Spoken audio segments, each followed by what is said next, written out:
میرے نہایت واجب الاحترام معزز سامعین اکرام، السلام علیکم ورحمۃ اللہ وبرکاتہ۔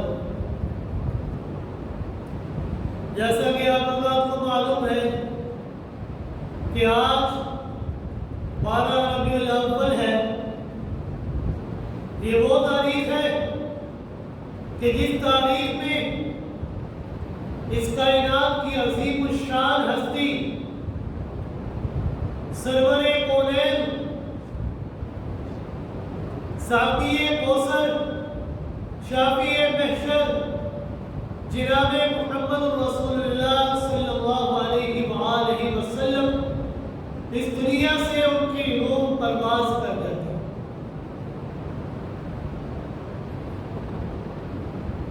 موت یہ اللہ رب العزت کا ایک اٹل فیصلہ ہے۔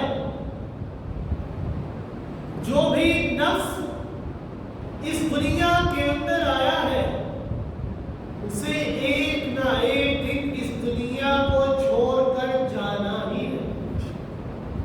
اسے لازماً موت کا جام پی کر ہی رہنا ہے۔ الموت قدح کل نفس شاربها، الموت قدح کل نفس شاربها والقبر باب کل نفس داخل۔ موت یہ ایک ایسا جام ہے کہ ہر نفس نے اس جام سے پانی پی کر ہی رکھا، اور قبر یہ ایک ایسا دروازہ ہے کہ ہر نفس نے اس کے اندر داخل ہوگا۔ موت یہ ایک ایسی اٹل حقیقت ہے کہ اس کا منکر اس دنیا کے اندر کوئی بھی نہیں ہے۔ اس دنیا کے اندر اگر غور و فکر کر لیا جائے، لوگوں کو دیکھا جائے، ان کی جانچ پڑتال کی جائے، تو آپ کو اس دنیا کے اندر رسالت کے منکر مل جائیں گے۔ اس دنیا کے اندر آپ کو قیامت کے منکر مل جائیں گے، حتیٰ کہ اللہ رب العزت کے ذات کے منکر بھی اس کائنات کے اندر مل جائیں گے۔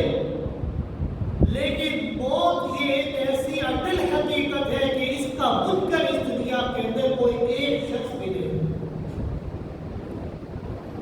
موت یہ ایک ایسا یقینی امر ہے کہ اللہ رب العزت نے موت کا نام بھی یقین رکھ دیا۔ اللہ رب العزت نے 14 سے 12 سورہ حجر آیت نمبر 99 کے اندر ارشاد فرمایا، وَاعْبُدْ رَبَّكَ حَتَّى يَأْتِيَكَ الْيَقِينُ، کہ اپنے رب کی عبادت اس وقت تک کرتے رہنا کہ جب تک تمہیں یقین نہ آ جائے۔ یقین سے مراد موت نہ آ جائے۔ اپنے رب کی عبادت اس وقت تک کرتے رہنا کہ جب تک کہ تمہارے وجود کے اندر آخری سانس بھی باقی ہے۔ جب تمہیں موت آ جائے تو پھر تم نے رک جانا ہے، پھر تمہارا کوئی کام نہیں۔ موت کے آنے سے پہلے تک تمہارے اوپر لازم ہے کہ تم نے ایک اللہ کی عبادت کریں۔ موت یہ اللہ کا ایک ایسا اٹل فیصلہ ہے کہ اس فیصلے سے کوئی بھی ذات مستثنا نہیں ہے۔ جیسا کہ اللہ رب العزت نے سورہ رحمان کی آیت نمبر 26 اور 27 کے اندر ارشاد فرمایا، کل من علیہا فان ویبقى وجہ ربک ذو الجلال والاکرام، کہ جو کوئی بھی اس دنیا کے اندر آیا ہے لازماً اس نے فنا ہو جانا ہے۔ اگر باقی رہنا ہے کسی نے تو وہ صرف اور صرف رب ذوالجلال کی ذات میں رہنا ہے، اور کسی نے بھی نہیں رہنا۔ اللہ رب العزت کا یہ ایک ایسا عادل فیصلہ ہے کہ اس کے مقرر ترین بندوں انبیاء اکرام علیہ السلام پر بھی اس فیصلے میں لاگو ہوا، حتیٰ کہ ایک وقت ایسا آئے گا کہ اللہ رب العزت کے تمام فرشتوں کے اوپر بھی یہ فیصلہ لاگو ہو۔ سید الملائکہ حضرت جبریل علیہ السلام پر بھی یہ فیصلہ لاگو ہوگا، حتیٰ کہ ملک الموت حضرت اسماعیل علیہ السلام نے بھی موت سے ہمکنار ہونا ہے، حتیٰ کہ خود موت کے اوپر بھی موت نے آ جانا ہے۔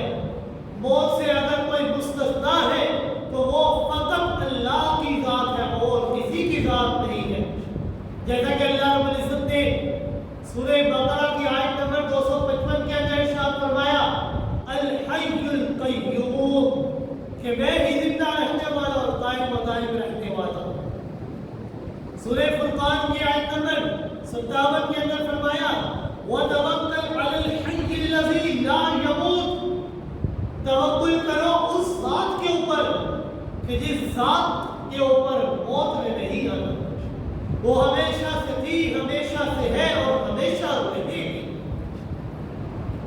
اللہ کا یہ فیصلہ امام الانبیاء سید الاولین والآخرین خاتم النبیین جناب محمد رسول اللہ صلی اللہ علیہ وآلہ وسلم پر بھی آیا، جیسا کہ اللہ رب العزت نے فرمایا سورہ زمر کی آیت نمبر 30 کے اندر اِنَّكَ مَيِّتٌ وَإِنَّهُمْ مَيِّتُونَ، کہ میرے محبوب پیغمبر صلی اللہ علیہ وآلہ وسلم آپ نے بھی موت سے ہمکنار ہونا ہے اور آپ کے دشمنوں نے بھی موت سے ہمکنار ہونا ہے۔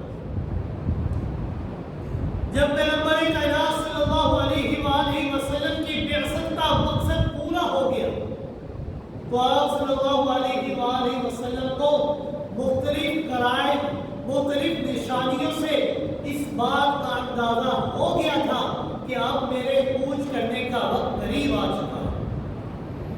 آپ صلی اللہ علیہ وآلہ وسلم نے آخرت کی تیاری شروع فرما دی اور اشارے کرائے مختلف مواقع پر اس کا اظہار بھی کیا، لوگوں کو بھی بتایا۔ فتح مکہ کے موقع پر 9 ہجری اور 10 ہجری کے سالوں میں آپ صلی اللہ علیہ وآلہ وسلم کے جذبات اور احساسات، اعمال، احوال، ظروف، ان تمام چیزوں سے الوداع علامات کا ظہور شروع ہو چکا تھا۔ گویا کہ آپ صلی اللہ علیہ وآلہ وسلم خود سمجھ چکے تھے اب میرے آنے کا مقصد پورا ہو چکا ہے، اب کام کی تکمیل ہو چکی ہے، اب میرے جانے کا وقت بھی قریب آ گیا۔ سب سے پہلا اشارہ کہ جو اللہ رب العزت نے آپ صلی اللہ علیہ وآلہ وسلم کو کہ سب سے پہلے آپ صلی اللہ علیہ وآلہ وسلم کے اوپر اللہ رب العزت نے سورہ نصر کا نزول فرمایا۔ اذا جاء نصر اللہ والفتح ورأيت الناس يدخلون في دين الله أفواجا فسبح بحمد ربك واستغفر إنه كان توابا۔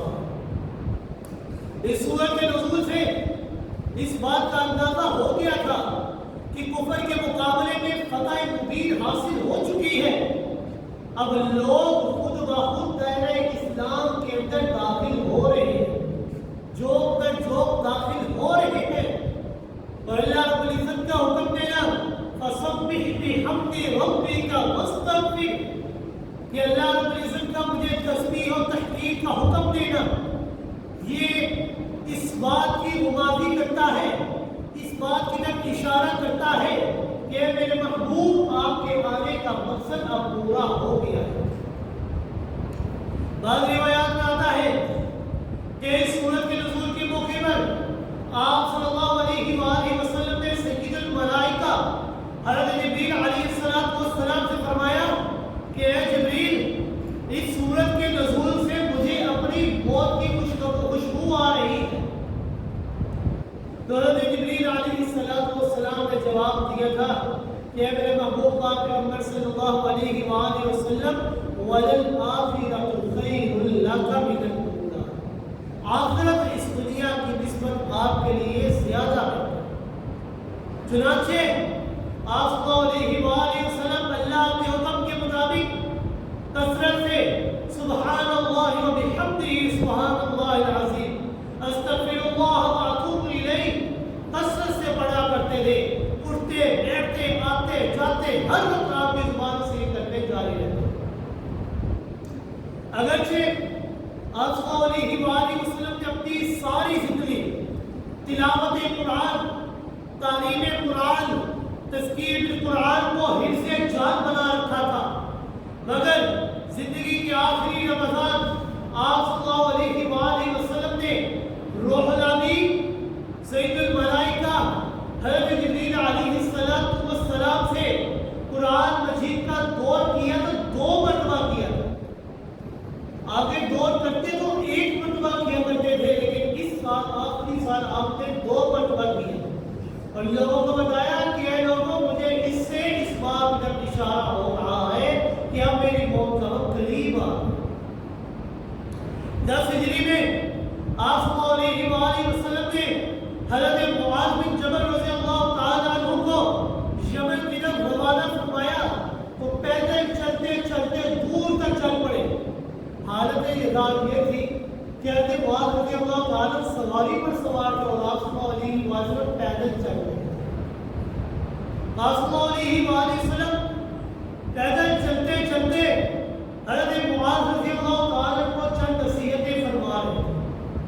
جب آپ صلی اللہ علیہ وسلم مدینہ منورہ کی طرف واپس مڑنے لگے تو حضرت معاذ رضی اللہ تعالیٰ عنہ سے فرمایا، یا معاذ عسیٰ ان تلقانی بعد عامی ھذا، کہ اے معاذ ہو سکتا ہے کہ اس سال کے بعد آج کے بعد میری اور تیری ملاقات ہو۔ لعلک ان تمر بمسجدی ھذا او قبری، ہو سکتا ہے کہ آپ مدینہ منورہ میں آئے تو فقط میری مسجد نظر آئے، میں نظر نہ آؤں، میری قبر نظر آئے، مجھ سے ملاقات نہ ہو سکے۔ سیدنا معاذ رضی اللہ تعالیٰ نے جب یہ جملے سنے تو زاروں قطار رونا شروع کر دیا۔ فبقى معاذ لفراق رسول اللہ صلی اللہ علیہ وسلم، آپ کی جدائی کی وجہ سے آپ رونا شروع کر دیا تو آپ صلی اللہ علیہ وآلہ وسلم نے تسلی دی اور فرمایا، یا معاذ، اے معاذ رونا، ان اول الناس لی المتقون من کانوا حیث کانوا، اے معاذ رونے کی ضرورت نہیں ہے، میرے سب سے قریب، زیادہ قریب وہی لوگ ہوں گے کہ جن کے دلوں کے اندر تقویٰ موجود ہوگا، من کانوا حیث کانوا، وہ جو بھی ہو، جہاں بھی ہو، جس حال میں بھی ہو، جب ان کے دلوں کے اندر تقویٰ ہے، میرے سب سے زیادہ قریب وہی لوگ۔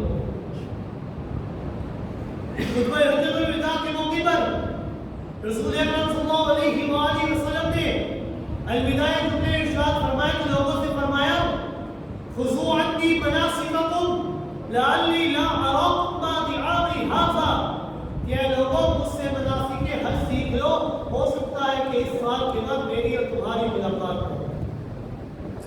صلی اللہ علیہ وآلہ وسلم نے مزید فرمایا، ترکت فیکم امرین، میں تمہارے درمیان 2 چیزیں چھوڑ کر جا رہا ہوں، کتاب اللہ و سنت رسول اللہ، ایک اللہ کی کتاب قرآن اور دوسری سنت رسول اللہ صلی اللہ علیہ وآلہ وسلم۔ تم نے ان کو مضبوطی سے تھام لینا ہے تو کبھی گمراہ نہیں ہوگے۔ اور اسی دن رسول اکرم صلی اللہ علیہ وآلہ وسلم کے اوپر یہ آیت نازل ہوگی، الیوم اکملت لکم دینکم واتممت علیکم نعمتی ورضیت لکم الاسلام دینا۔ جب یہ آیت مبارکہ نازل ہوئی، سیدنا صدیق اکبر رضی اللہ تعالیٰ نے جب یہ آیت مبارکہ سنی تو زاروں قطار رونا شروع کر دیا، کیونکہ وہ اس آیت کے نازل ہونے کے مقصد کو جان چکے تھے کہ اب آپ صلی اللہ علیہ وآلہ وسلم ہمارے درمیان رہنا پسند نہیں کرتے اور انہیں جانے کا وقت قریب آ گیا ہے۔ حجۃ الوداع سے واپسی پر کچھ روز بعد آپ کی ہمت نے سید الملائکہ حضرت جبریل علیہ السلام حضرت دحیہ کربی غیر معروف شکل میں تشریف لائے۔ آپ صلی اللہ علیہ وآلہ وسلم کے پاس آ کر بیٹھے، دوزانوں بیٹھ کے اپنے گھٹنے اور آپ کے گھٹنے کو ساتھ ملا۔ صحابہ اکرام کی تعلیم کے لیے آپ صلی اللہ علیہ وآلہ وسلم سے حضرت جبریل نے سوال کی، یا رسول اللہ من ایمان، من اسلام، من احسان۔ آپ صلی اللہ علیہ وآلہ وسلم نے ان تمام چیزوں کے جامع اور معنی جوابات دیے۔ پھر آپ صلی اللہ علیہ وآلہ وسلم نے صحابہ اکرام سے پوچھا کہ اے صحابہ اکرام، کیا تمہیں معلوم ہے کہ یہ کون تھا آپ صلی اللہ علیہ وسلم نے فرمایا کہ یہ حضرت جبریل علیہ السلام تھے کہ جو آئے آ کر تمہارے سامنے سارے دین کے خلاصے کو پیش کرتے ہیں۔ اس حدیث کو حدیث جبریل بھی کہا جاتا ہے۔ آپ کی زندگی کی آخری ایام میں گویا اس طرح صحابہ اکرام کے سامنے اللہ رب العزت نے پورے دین کے خلاصے کو پیش کر دیا۔ ماہ سفر کی 28 تاریخ کو بدھ کا دن تھا۔ رسول اکرم صلی اللہ علیہ وآلہ وسلم جنت البقیع کی تشریف لے جاتے ہیں۔ اہل بقیع اور شہدائے احد کے لیے وہاں پر جا کر زاروں قطار ہو کر حقیقت آمیز دعا کرتے ہیں۔ جب واپس تشریف لاتے ہیں تو مزاج مبارک ناساز ہو جاتے ہیں، اس سر درد اور بخار کی تکلیف شروع ہو جاتی ہے۔ یوم المؤمنین حضرت میمونہ رضی اللہ تعالی عنہا کے باری کا دن تھا۔ آپ صلی اللہ علیہ وآلہ وسلم حسب معمول باری باری ازواج مطہرات کے ہاں منتقل ہوتے رہتے۔ آپ صلی اللہ علیہ وآلہ وسلم کی خواہش تھی کہ مجھے حضرت عائشہ رضی اللہ تعالی عنہا کے گھر میں قیام پذیر ہو۔ تو ام المؤمنین نے ازواج مطہرات نے آپ کی خواہش کا احترام کرتے ہوئے اپنی ساری باریوں کو حضرت عائشہ رضی اللہ تعالی عنہا پر قربان کر دیا اور آپ صلی اللہ علیہ وآلہ وسلم کو اجازت دے دی کہ آپ حضرت عائشہ رضی اللہ تعالی عنہا کے گھر میں جا کر قیام پذیر ہو سکتے ہیں۔ حضرت عائشہ رضی اللہ تعالی پوری تندہی سے آپ صلی اللہ علیہ وآلہ وسلم کی تیمارداری میں مصروف ہو۔ آپ صلی اللہ علیہ وآلہ وسلم کو اتنا سخت بخار تھا، اتنی سخت تکلیف تھی کہ آپ صلی اللہ علیہ وآلہ وسلم کی لسان مقدس سے یہ الفاظ جاری ہوئے، وارا اصابو، آئے میرے سر میں شدید درد ہے۔ اسی بیماری کے موقع پر آپ صلی اللہ علیہ وآلہ وسلم نے ایک موقع پر حضرت عائشہ رضی اللہ تعالیٰ عنہ سے فرمایا کہ اے عائشہ، یہ جو تکلیف آج مجھے ہو رہی ہے یہ مجھے اسی زہر کا اثر معلوم ہوتا ہے کہ جو 7 ہجری خیبر کے مقام پر مجھے زہر دیا گیا، اور اس زہر کے اثرات کی وجہ سے آج میری رگیں جان پھٹ رہی ہے، مجھے تکلیف ہو رہی ہے۔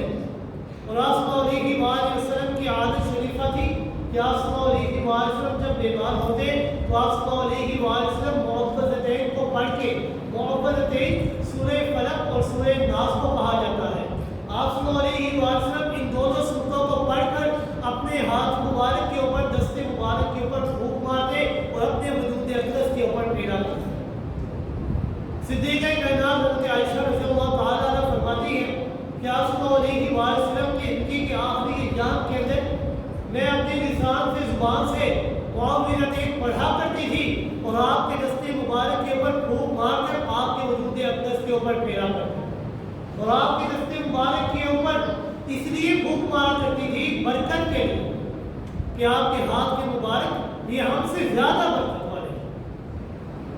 وفات سے 4 دن قبل جمعرات کے دن آپ صلی اللہ علیہ وآلہ وسلم نے حاضرین مجلس کو بلایا، لوگوں کو اپنی طرف متوجہ کیا اور ان سے فرمایا قلم اور دوات لے۔ اب لوگوں کے درمیان اختلاف ہو گیا کہ آیا ہم قلم اور دوات لے کر آئیں یا نہ لے کر۔ سیدنا فاروق اعظم رضی اللہ تعالیٰ نے انکار کر دیا کہ نہیں، قلم اور دوات نہیں لانی، کیونکہ آپ صلی اللہ علیہ وآلہ وسلم اب ہمیں کسی اور نئی چیز کا حکم نہیں دیں گے، زیادہ سے زیادہ کسی چیز کی تاکید کا حکم دیں گے، لہذا ہمارے لیے کتاب اللہ اور سنت رسول اللہ ہی کافی ہے۔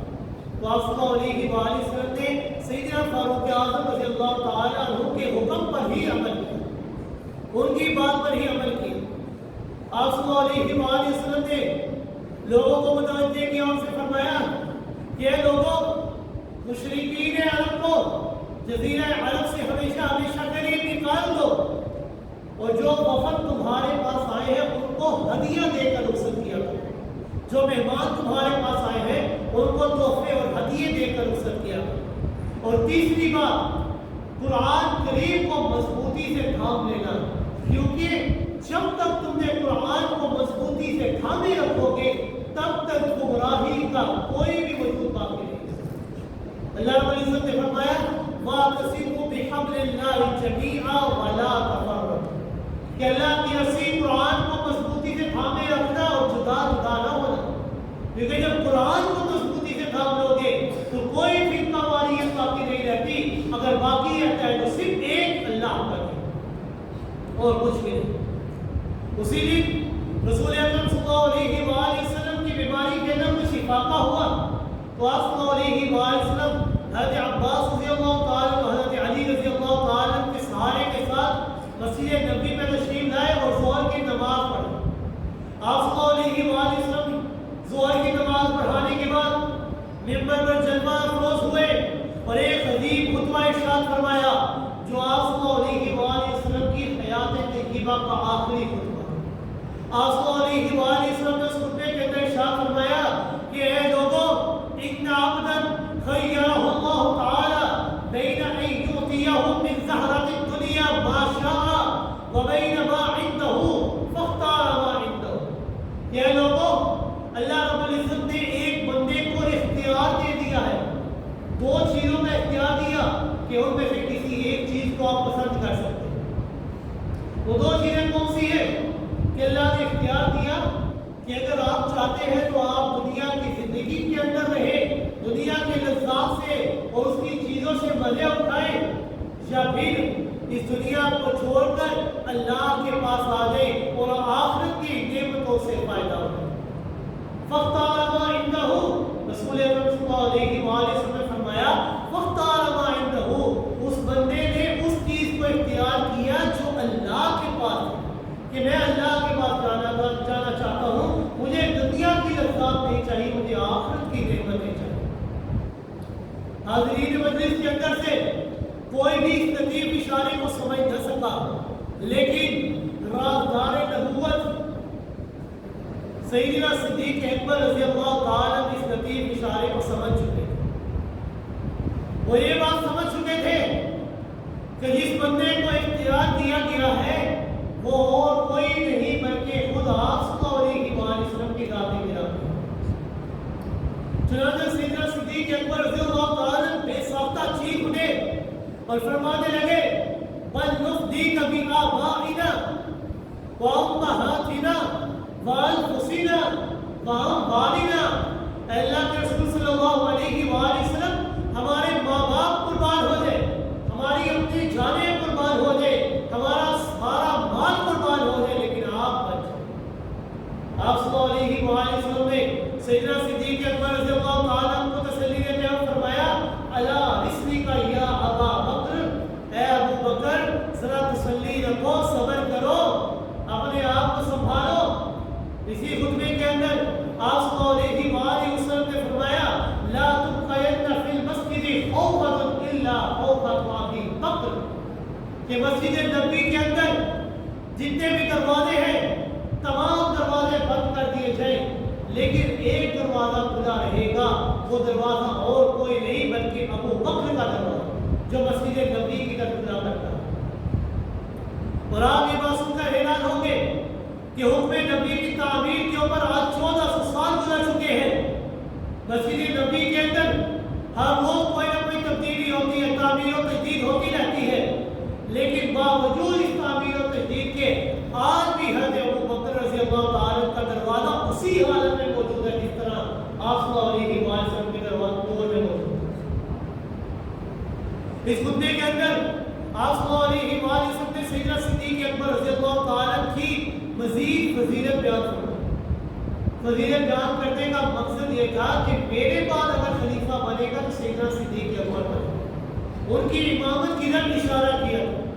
آپ صلی اللہ علیہ وآلہ وسلم نے فرمایا اس دنیا کے اندر میرے اوپر بہت سے لوگوں نے احسان کیا، لیکن میں نے تمام لوگوں کے احسانات کا بدلہ اس دنیا کے اندر ہی اتار دیا ہے، لیکن ایک شخصیت ہے جس کا نام سیدنا صدیق اکبر ہے، اس کے میرے اوپر احسانات کیے ہیں، لیکن اس کے احسانات کا بدلہ میں اس دنیا میں نہیں اتار سکتا، کل قیامت کے دن اللہ رب العزت اس کے احسانات کا بدلہ اتارے گا۔ اس خطبے کے اندر آپ صلی اللہ علیہ وآلہ وسلم نے اپنے آپ کو لوگوں کے سامنے قصاص کے لیے پیش کیا تھا کہ اگر کسی کے ساتھ میں نے ظلم و زیادتی کی ہے تو آج وہ مجھ سے بدلہ لے سکتا ہے، میں محمد کی پیٹھ حاضر ہے مجھ سے بدلہ لے، کیونکہ کل قیامت کا دن یہ بڑا ہولناک دن ہے.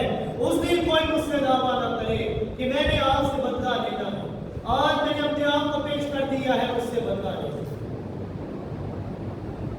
جمعرات کے دن آپ صلی اللہ علیہ وسلم نے عصر اور مغرب کی نماز خود کروائی اور مغرب کی نماز کے اندر آپ صلی اللہ علیہ وسلم نے سورہ مرسلات کی تلاوت فرمائی. عشاء کی نماز کا جب وقت ہوا تو آپ صلی اللہ علیہ وسلم کی طبیعت بگڑ گئی. آپ صلی اللہ علیہ وسلم کو شدید بخار لگ گیا. آپ صلی اللہ علیہ وسلم بار بار اپنے وجود اقدس کے اوپر پانی گرایا کرتے تاکہ طبیعت کے اندر کچھ افاقہ ہو جاتا، لیکن جیسے ہی وضو کرتے اٹھنے کی کوشش کرتے پھر غشی کھا کر بے ہوش ہو جاتے. آپ صلی اللہ علیہ وسلم نے صحابہ اکرام سے سوال کیا کہ اے صحابہ اکرام، کیا نماز پڑھا لی گئی ہے؟ اصل الناس، کیا لوگوں نے نماز پڑھ لی ہے؟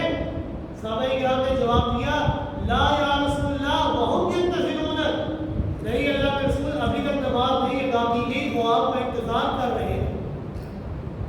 تو آپ صلی اللہ علیہ وسلم نے فرمایا مروا ابا بکر فلیصلی بالناس، کہ ابو بکر کو حکم دو کہ میں محمد رسول اللہ صلی اللہ علیہ وسلم حکم دے رہا ہوں کہ آپ لوگوں کی امامت کرو.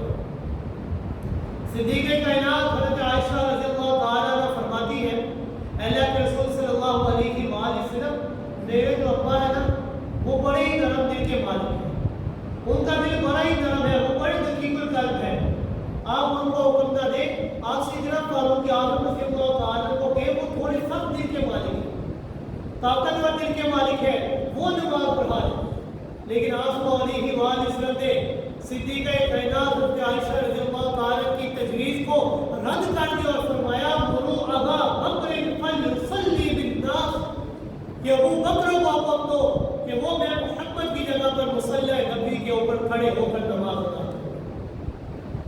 اور آپ صلی اللہ علیہ وسلم کی وفات تک بدستور سیدنا صدیق اکبر رضی اللہ تعالیٰ جماعت کرواتے. ایک دن صدیق اکبر رضی اللہ تعالیٰ نماز جماعت کے لیے تھوڑا سا لیٹ ہو گئے.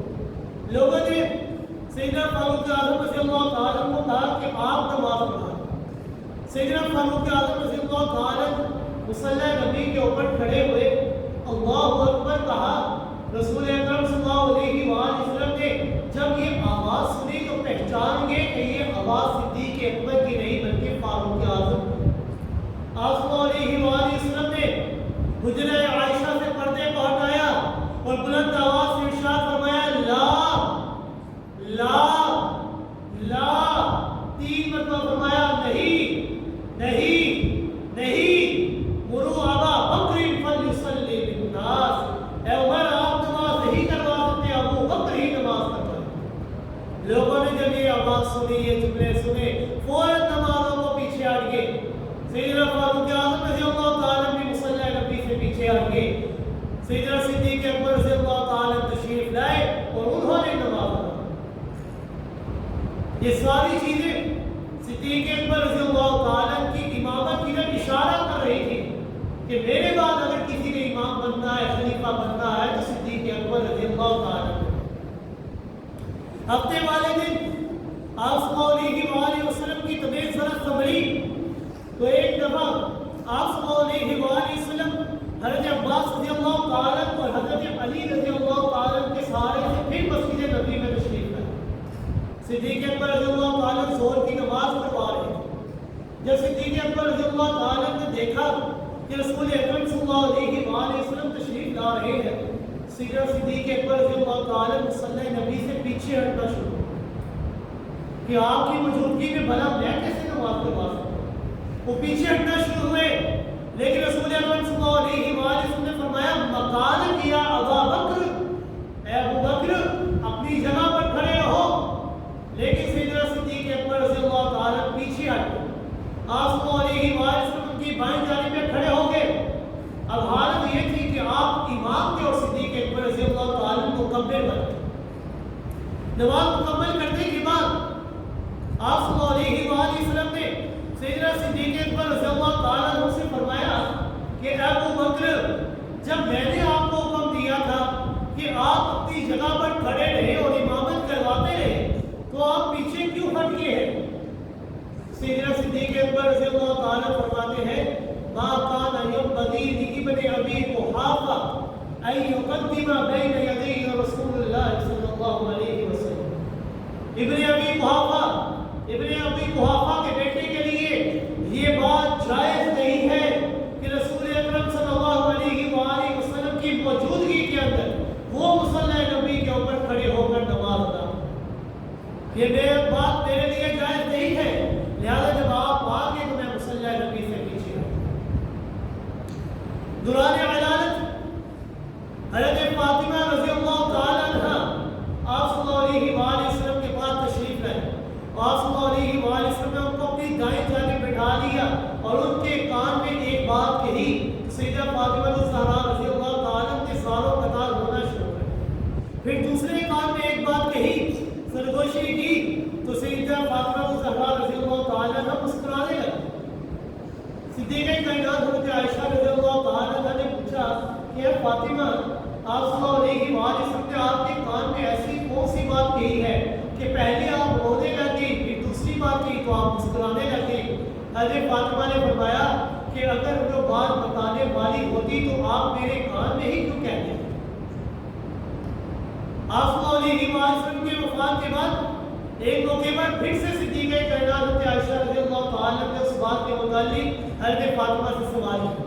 حضرت فاطمہ رضی اللہ تعالیٰ نے بتایا کہ جب آپ صلی اللہ علیہ وآلہ وسلم نے میرے پہلے کان میں ایک کان کے اندر بات کی تو آپ صلی اللہ علیہ وآلہ وسلم نے فرمایا کہ اے میری بیٹی فاطمہ، یہ جو بیماری اب مجھے لگی ہوئی ہے ہو سکتا ہے اسی بیماری کے اندر میں اس دنیا فانی سے پردہ ہو جاؤں. جب آپ نے یہ بات مجھے بتائی تھی تو میں زاروں قطار ہونا شروع کر دیا، مجھ سے برداشت نہ ہوا.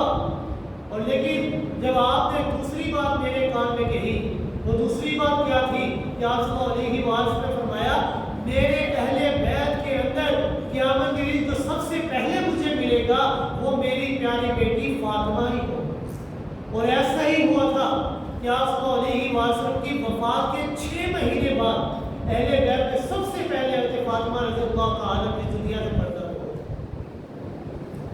اتوار کے دن آپ صلی اللہ علیہ وآلہ وسلم نے اپنے تمام غلاموں کو آزاد کر دیا تھا اور آپ صلی اللہ علیہ وآلہ وسلم نے اپنے تمام اثاثے کو، اثاثہ کیا تھا؟ صرف 7 دینار آپ کے گھر میں پڑے ہوئے. آپ صلی اللہ علیہ وآلہ وسلم نے حضرت عائشہ رضی اللہ تعالیٰ عنہ کو حکم دیا کہ عائشہ یہ جو 7 دینار پڑے ہیں ان کو بھی اللہ کی راہ میں تقسیم کر دینا. حضرت عائشہ کو تقسیم کرنے کے لیے اٹھتی ہے لیکن آپ کی طبیعت خراب ہو جاتی ہے اور آپ مشین کھا کر بے ہوش ہو جاتی ہے. حضرت عائشہ پھر سے آپ کی تیمارداری میں مصروف ہو جاتی ہے. آپ صلی اللہ علیہ وسلم کی طبیعت میں جب کچھ شفا ہوا آپ نے پھر سوال کیا ہل انفقت تلک الذهب، کیا آپ نے ان دینار کو اللہ کی راہ میں تقسیم کر دیا ہے؟ حضرت عائشہ فرماتی ہے نہیں، میں نے ابھی نہیں کیا، میں آپ کی تیمارداری میں مصروف تھی. تو آپ صلی اللہ علیہ وسلم نے فرمایا کہ اے عائشہ ما ظن محمد بربه لو لقي الله عز وجل وهذا عنده. اے عائشہ اگر یہ دولت میں محمد کے گھر کے اندر موجود رہے اور میری وفات ہو جائے تو میں اپنے رب کو کیا منہ دکھاؤں گا؟ یہ دولت میرے گھر میں موجود ہے. دولت کیا تھی؟ 7 دینار. اگر یہ دولت میرے گھر میں موجود رہے گی تو میں اپنے رب کو کیا منہ دکھاؤں گا؟ حضرت عائشہ فوراً اٹھی اور سب سے پہلے ان 7 دینار کو اللہ کی راہ میں رکھے. آپ صلی اللہ علیہ وسلم کی وصیت کیا تھی؟ کچھ بھی نہ تھی. آپ کے گھر کے اندر ایک جبہ بھی موجود نہ تھا. آپ کی اپنی زیرہ 30 سال کے بدلے میں ایک یہودی کے ہاں کی رہن رکھی گئی تھی اور آخری رات کے اندر دیا جلانے کے لیے تیل بھی موجود نہ تھا. یعنی آپ صلی اللہ علیہ وسلم کے گھر کے اندر کوئی مال و دولت موجود نہ تھا، کوئی اثاثہ موجود نہ تھا. 12 ربیع الاول سوال کے دن رسول اکرم صلی اللہ علیہ وسلم صبح کی نماز کے وقت حجرہ عائشہ میں تشریف فرما تھے. صدیق اکبر رضی اللہ تعالیٰ مصلی نبی میں کھڑے ہو کر امامت کروا رہے تھے. تو آپ صلی اللہ علیہ وسلم نے پردہ مبارک کو ہٹایا اور اپنی اس جماعت کو دیکھا کہ میں نے 23 سال کے لمبے عرصے میں جو محنت کی ہے آج وہ میری محنت اپنے پیروں کے اوپر کھڑی ہے. اللہ رب العزت نے اس کی مثال یوں بیان فرمائی اللہ رب العزت فرماتے ہیں کذر اذ اخرج شطعہ فآزرہ فاستغلظ فاستوى على سوقه يعجب الزراع، کہ جس طرح ایک کاشتکار اپنی کھیتی کے اندر محنت کرتا ہے، دانہ بوتا ہے، پھر کاشتکاری کرتا ہے، پھر وہ دانہ نکلتا ہے، پہلے وہ ایک سوئی ہوتی ہے، پھر وہ ایک سوئی موٹی ہو جاتی ہے، طاقتور ہوتی ہے، پھر وہ پھل پھول دیتی ہے، اور وہ جب کھیتی پھل پھول جاتی ہے تو کاشتکار کو وہ کھیتی بڑی اچھی لگتی ہے۔ تو آپ صلی اللہ علیہ وآلہ وسلم نے بھی جب اپنی 23 سال کی محنت کو دیکھا، پردے کو ہٹا کر دیکھتے ہیں کہ صدیق اکبر مصلی نبی میں کھڑے ہو کر امامت کروا رہے ہیں اور صحابہ کرام ان کی میت میں جماعت ادا کر رہے ہیں، تو آپ صلی اللہ علیہ وآلہ وسلم مسکرا اٹھے۔ صحابہ کرام فرماتے ہیں ہم نے اپنی پلکھیوں سے دیکھا کہ آپ کا چہرہ مبارک ہمیں یوں لگ رہا تھا کأنہ ورقۃ مصحف، گویا کہ قرآن کا ورقہ جو اس طرح چمک رہا تھا۔ آپ صلی اللہ علیہ وآلہ وسلم دیکھ رہے تھے، صحابہ اکرام کو لگا کہ آپ صلی اللہ علیہ وآلہ وسلم آنا چاہتے ہیں، صحابہ اکرام نماز ختم کرنا چاہتے ہیں، لیکن آپ نے اشارہ کر دیے نماز کو آرام اور سکون کے ساتھ مکمل۔ آپ صلی اللہ علیہ وسلم کو پردے کو نیچے کر دیا، صحابہ اکرام کو معلوم ہو گیا کہ آپ صلی اللہ علیہ وسلم کی اب طبیعت مبارک بہتر ہو چکی ہے، طبیعت پرسکون ہے، لہذا وہ مطمئن ہو کر نماز ادا کرنے کے بعد اپنے اپنے گھروں کی طرف روانہ ہو اور اپنے اپنے کام کاج کی طرف نکل گئے۔ لیکن حضرت عائشہ رضی اللہ تعالیٰ نے تھوڑی دیر کے بعد آپ کی طبیعت خراب ہو جاتی ہے، پھر سے بخار شروع ہو جاتا ہے۔ حضرت عائشہ رضی اللہ تعالیٰ اپنے سینے کے ساتھ آپ کو سہارا دیتے ہیں۔ آپ کے بھائی عبداللہ بن ابو بکر گھر کے اندر تشریف لاتے ہیں تو ان کے ہاتھ کے اوپر مسواک تھی۔ آپ صلی اللہ علیہ وسلم نے جب وہ مسواک دیکھی تو حضرت عائشہ سمجھ گئی کہ آپ مسواک چاہتے ہیں۔ حضرت عائشہ رضی اللہ تعالیٰ عنہ نے سوال کیا کہ اللہ کے رسول صلی اللہ علیہ وسلم آپ کو مسواک چاہیے؟ آپ صلی اللہ علیہ وسلم نے اشارہ کیا جی ہاں مجھے مسواک چاہیے۔ حضرت عائشہ رضی اللہ تعالیٰ نے سوال کیا اللہ کے رسول صلی اللہ علیہ وسلم اگر آپ چاہتے ہیں تو اس مسواک کو میں اپنے منہ سے چبا کر نرم کر کے آپ کو دے دوں؟ تو آپ صلی اللہ علیہ وسلم نے اشارہ کیا جی ہاں آپ اس مسواک کو نرم کر کے مجھے دے دیں۔ تو حضرت عائشہ رضی اللہ تعالیٰ تحدیث کی نعمت کے طور پر، شکر کے ادا کرنے کے طور پر یہ جملے ارشاد فرماتی ہے توفی النبی صلی اللہ علیہ وسلم فی بیتی و نوبتی و بین سحری و نحری و جمع اللہ بین زیکی و زیکو، کہ آپ صلی اللہ علیہ وآلہ وسلم میرے گھر کے اندر، میرے حجرے کے اندر وفات پائے، اور آپ صلی اللہ علیہ وآلہ وسلم میری باری والے دن کے اندر آپ صلی اللہ علیہ وآلہ وسلم کی روح مبارک اس دنیا سے بردار ہو، اور اس سے بڑھ کر اللہ نے یہ نعمت عطا فرمائی کہ آخری لمحات کے اندر اللہ رب العزت نے آپ صلی اللہ علیہ وسلم کے لعاب دہن اور صدیق کائنات کے لعاب دہن کو ملا دیا تھا، کہ آپ نے لعاب دہن سے مسواک کو نرم کر کے آپ صلی اللہ علیہ وسلم کو دیا۔ آپ صلی اللہ علیہ وسلم نے پانی کا ایک مشکیزہ اپنے پاس رکھا ہوا تھا، بار بار اس مشکیزے سے کپڑے کو گرا کر کے اپنے وجود اقدس کے اوپر پھیرا کرتے، کبھی پانی اپنے اوپر گرایا کرتے تھے اور بار بار یہ کہا کرتے تھے لا الہ الا اللہ، لا الہ الا اللہ، الا ان للموت سکرات، اللہ کے علاوہ کوئی معبود نہیں ہے، اور یہ بات یاد رکھنا کہ موت کی بڑی سختیاں ہیں، یہ موت کوئی آسانی سے نہیں آتی، بڑی سختیاں ہیں اس کی۔ آخری وقت کے اندر آپ صلی اللہ علیہ وسلم کا بار بار یہ جملے کا ارشاد فرمانا لا الہ الا اللہ الا ان للموت سکرات، یہ اس بات کی طرف اشارہ کرتا ہے کہ اے لوگوں باوجود کہ میں ساری کائنات کا سردار ہوں، میں رحمت للعالمین پیغمبر ہوں، بعد از خدا قلوب مرتبت میں، رفت شان میں میرا مماثل اور کوئی نہیں ہے، لیکن آج جب میرے اوپر موت کی کیفیات والی ہو گئی ہے، یہ اس بات کی دلیل کرتا ہے کہ اللہ کے سوا کوئی معبود نہیں ہے، معبود برحق ہے تو صرف اللہ کی ذات اور کوئی نہیں، وہی حی القیوم ہے اور وہ کوئی نہیں۔ وتوکل علی الحی الذی لا یموت، اس ذات کے اوپر بھروسہ کرو جس ذات کے اوپر کبھی موت نے نہیں آنا، اور وہ فقط اللہ کی بار بار آپ صلی اللہ علیہ وسلم کے لسان مقدس سے یہ جملے جاری کہ اللہم الرفیق الاعلیٰ، اللہم الرفیق الاعلیٰ، اللہم الرفیق الاعلیٰ، کہ اللہ میں آپ سے ملنا چاہتا ہوں۔ حضرت عائشہ فرماتی ہے کہ آپ صلی اللہ علیہ وسلم کے بار بار اس جملے کو سننے سے میں یہ بات سمجھ چکی تھی کہ اب آپ اس دنیا میں نہیں رہنا چاہتے بلکہ ملا اعلیٰ اللہ کے پاس جانا چاہتے ہیں۔ آپ صلی اللہ علیہ وسلم کی بیماری اور زیادہ بڑھ گئی۔ آپ صلی اللہ علیہ وسلم نے یہ جملہ ارشاد فرمایا، حضرت فاطمہ رضی اللہ تعالیٰ نے جب وہ جملہ سنا فوراً کہنے لگی واہ کربا اللہ، آج میرے ابا جان کتنی تکلیف میں۔ آپ صلی اللہ علیہ وسلم نے جب یہ جملہ سنا تو فوراً فرمایا کہ یا فاطمہ لیس علی ابیک کرب اباہ بعد، یا فاطمہ آج کے بعد تیرے ابا کے اوپر کوئی تکلیف نہیں ہے، آج کے بعد ہمیشہ ہمیشہ کے لیے تکلیف ختم ہو جائے۔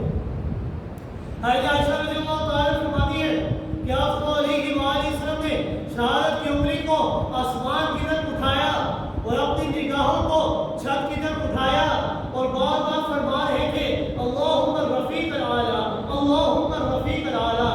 یہی جملے ارشاد فرماتے فرماتے اچانک آپ صلی اللہ علیہ وسلم کا دست مبارک نیچے کی طرف لٹک گیا اور آپ صلی اللہ علیہ وسلم کا وجود اقدس وہ ہلکا کر گیا، ہلکا ہو گیا اور نیچے گر گیا اور میرے ساتھ ٹیک لگائی ہوئی تھی، سارا وزن میرے اوپر آ گیا اور آپ صلی اللہ علیہ وسلم کی روح مبارک جس وقت پرواز کی، صدیقہ کائنات فرماتے ہیں کہ جس وقت آپ کی روح مبارک آپ کی وجود اقدس سے نکلی میں نے ایسی خوشبو سونگی تھی کہ ساری کائنات کی خوشبوئیں مل کر اس خوشبو کا مقابلہ نہیں کر سکتی۔ ایسی خوشبو سونگی کہ اس جیسی خوشبو میں نے آج تک نہیں سنی تھی۔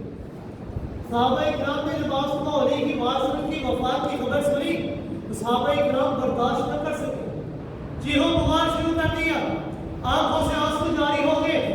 بعض صحابہ اکرام مدینہ منورہ سے نکل کے جنگلوں اور پہاڑوں کی طرف چلے گئے، بعض تو اللہ سے رو رو کر دعائیں کرنے لگے کہ اے اللہ یہ جو آپ نے ہمیں بینائی دی ہے، آنکھیں دی ہے، آج یہ آنکھیں ہم سے چھین لے کیونکہ ہم آپ کے چہرے اقدس کے علاوہ کسی اور چیز کو دیکھنا پسند نہیں کرتے۔ حضرت انس رضی اللہ تعالیٰ فرماتے ہیں مدینہ منورہ کے اوپر 2 دن آئے، بڑے ہی عجیب دن، ایک دن بڑا ہی خوشی کا تھا اور ایک دن بڑا ہی غم کا تھا۔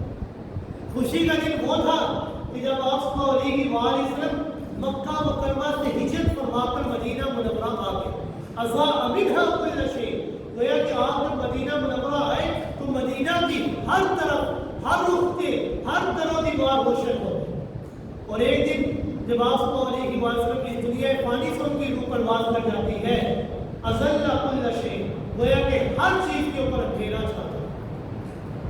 سیدنا فاروق اعظم رضی اللہ تعالیٰ جو بڑے ہی سخت دل کے تھے، مضبوط دل کے مالک تھے، وہ بھی آپ کی اس خبر کو برداشت نہ کر سکے، اپنی تلوار کو باہر نکال لیا اور لوگوں سے کہنے لگے من قال ان محمد صلی اللہ علیہ وسلم قد مات فاضرب عنقہ، کہ جو یہ بات کہے گا کہ آپ صلی اللہ علیہ وسلم اس دنیا سے بردار ہو چکے ہیں، میں عمر اس کی گردن کو اڑا۔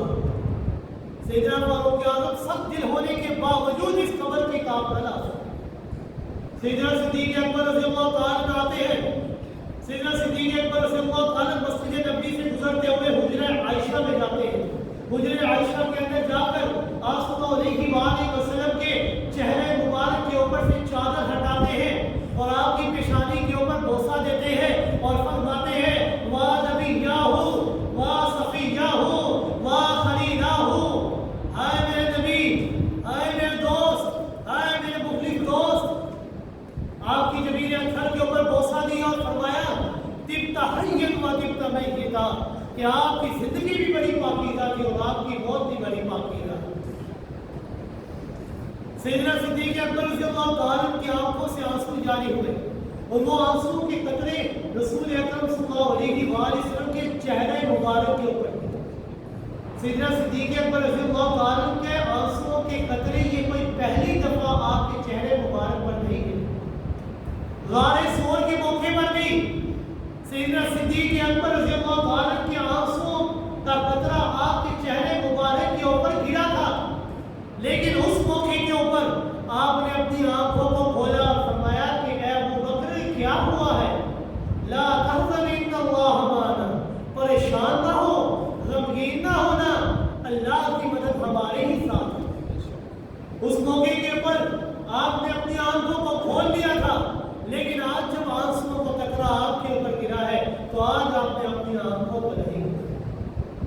سیدنا صدیق اکبر رضی اللہ تعالیٰ مسجد نبی میں تشریف لائے. اللہ رب العزت نے چونکہ آپ سے عظیم کام لینا تھا، آپ کو حکمت اور حوصلہ عطا فرمایا، آپ سیدھے ممبر پر تشریف لائے، حاضرین کو اپنی طرف متوجہ کیا. سیدنا فاروق اعظم رضی اللہ تعالیٰ کو اشارہ کیا کہ اے عمر فاروق بیٹھ جائیے، لیکن سیدنا فاروق اعظم ابھی بیٹھتے ہی رہے تھے. سیدنا صدیق اکبر غصے میں آئے اور فرمایا الا رسلک یا عمر، اجلس یا عمر، کہ عمر بیٹھ جاؤ اپنی جگہ پر، اس تلوار کو نیام کے اندر ڈال اور اپنی جگہ پر بیٹھ. سیدنا فاروق اعظم رضی اللہ تعالیٰ فوراً بیٹھ جاتے ہیں اور آپ نے عظیم خطبہ ارشاد فرمایا. اس خطبے کے اندر آپ نے فرمایا من کان منکم یعبد محمدا فإن محمدا قد مات ومن کان منکم یعبد رب محمد فإن اللہ حی لا يموت. کہ جو کوئی بھی تم میں سے محمد صلی اللہ علیہ وسلم کی بات کرتا ہے تو وہ آج کانوں کو کھول کر میری بات سن لے. فإن اللہ، کہ اللہ رب العزت نے ان کے اوپر موت کو طاری کر دیا ہے، وہ آج ہمیشہ ہمیشہ کے لیے ان کی روح مبارک پرواز کر گئی ہے. لیکن جو کوئی تم میں سے محمد کے رب رب العالمین اللہ کی عبادت کرتا ہے تو وہ بھی اپنے کانوں کو کھول کر میں صدیق اکبر کی بات کو سن لے. فإن اللہ حی لا يموت، کہ وہ اللہ کی ذات ایسی ذات ہے جو ہمیشہ سے زندہ تھی، ہمیشہ سے زندہ ہے اور ہمیشہ زندہ رہے گی. اس کے اوپر موت سے نہیں رہنا. موت سے اگر پاک ہے تو صرف اللہ کی ذات اور کسی کی ذات. سیدنا صدیق اکبر رضی اللہ تعالیٰ نے آیت مبارکہ کی تلاوت فرمائی وما محمد الا رسول قد خلت من قبله الرسل افإن مات او قتل انقلبتم على اعقابكم انك ميت وانهم ميتون كل نفس ذائقة الموت كل من عليها فان، کہ ہر نفس نے موت کا ذائقہ چکھنا ہے. سیدنا صدیق اکبر رضی اللہ تعالیٰ نے جب یہ عظیم خطبہ ارشاد فرمایا، سیدنا فاروق اعظم رضی اللہ تعالیٰ فوراً حیران ہو گئے اور سمجھ گئے کہ آپ صلی اللہ علیہ وسلم کی روح مبارک پرواز کر رہے ہیں. سیدنا فاروق اعظم رضی اللہ تعالیٰ فرماتے ہیں کہ آپ سیدنا صدیق اکبر رضی اللہ تعالیٰ جب یہ آیت مبارکہ تلاوت فرما رہے تھے تو مجھے یوں لگ رہا تھا گویا کہ یہ تمام آیات ابھی ہی نازل ہو رہی ہیں. سیدنا صدیق اکبر رضی اللہ تعالیٰ نے فرمایا یا ایھا الناس واعتصموا بدین، کہ لوگوں اللہ کے دین کو مضبوطی سے تھامے رکھنا، اپنے رب کے اوپر بھروسہ رکھو. بے شک اللہ کا دین ہمارے درمیان موجود ہے اور وہ کامل اور مکمل ہے. بے شک اللہ کی کتاب قرآن یہ ہمارے پاس موجود ہے جو نور بھی ہے، شفا بھی ہے، رحمت بھی ہے. بے شک اللہ رب العزت نے آپ کے بعد اپنی کتاب اور آپ کی سنت کو ہمارے درمیان زندہ رکھا ہے. جب تک تم کتاب اللہ اور سنت رسول کے اوپر اس کی رسی کو مضبوطی سے تھامے رکھو گے تو کبھی بھی گمراہ نہیں ہو. سیدنا صدیق اکبر رضی اللہ تعالیٰ نے یہ عظیم خطبہ ارشاد فرمایا. اس موقع کے بعد آپ صلی اللہ علیہ وسلم کی تجہیز و تکفین کی گئی. سیدنا فاطمہ الزہرا رضی اللہ تعالیٰ فرماتی ہے کہ اے لوگوں، اے صحابہ کرام، تمہیں کیا ہو گیا ہے؟ آج تم نے اپنے ہاتھوں سے ہی آپ صلی اللہ علیہ وسلم کو مٹی کے نیچے رکھا. جب یہ جملے سنے تو فوراً رونا شروع کر دیا صحابہ. 12 ربیع الاول یہ آپ صلی اللہ علیہ وسلم کی وفات کا دن ہے. ولادت کے اوپر یہ اختلاف ہے. بعض روایات کے اندر 9 ربیع الاول آتا ہے، بعض روایات کے اندر 10 ربیع الاول ہے، بعض روایات کے اندر 12 ربیع الاول ہے. اور پہلے کے دور کے اندر یہ کوئی نہیں ہوا کرتا تھا کہ جس طرح ہم بچہ پیدا ہو تو اس کا بے فارم وغیرہ بنا لیا کہ اس طریق کو یہ بچہ پیدا ہوا. پہلے دور کے اندر یہ چیزیں نہیں ہوا کرتی تھی. ولادت کے اوپر اختلاف ہو سکتا تھا کیونکہ پہلے لوگوں کو یہ معلوم نہیں تھا کہ اس بچے نے بڑے ہو کر اللہ کے آخری نبی بننا ہے. لوگوں کو معلوم نہیں تھا. نبوت تو آپ کو 40 سال کے بعد ملی تھی. پہلے تو کسی کو معلوم نہیں تھا کہ آپ نے نبی بننا ہے. اور لوگوں نے اس کو عید میلاد النبی کا نام دے دیا ہے. حالانکہ رسول اکرم صلی اللہ علیہ وسلم نے فرمایا کہ اے لوگوں، عیدیں صرف 2 ہیں، ایک عید الفطر، ایک عید الاضحیٰ ہے. اور آج لوگ جشن عید میلاد النبی منایا کرتے ہیں. یہ عید کہاں سے آئی؟ اس کا نہ تو اسلام سے کوئی تعلق ہے، نہ ہی رسول اکرم نے اس کو حکم دیا ہے، نہ ہی کسی صحابہ نے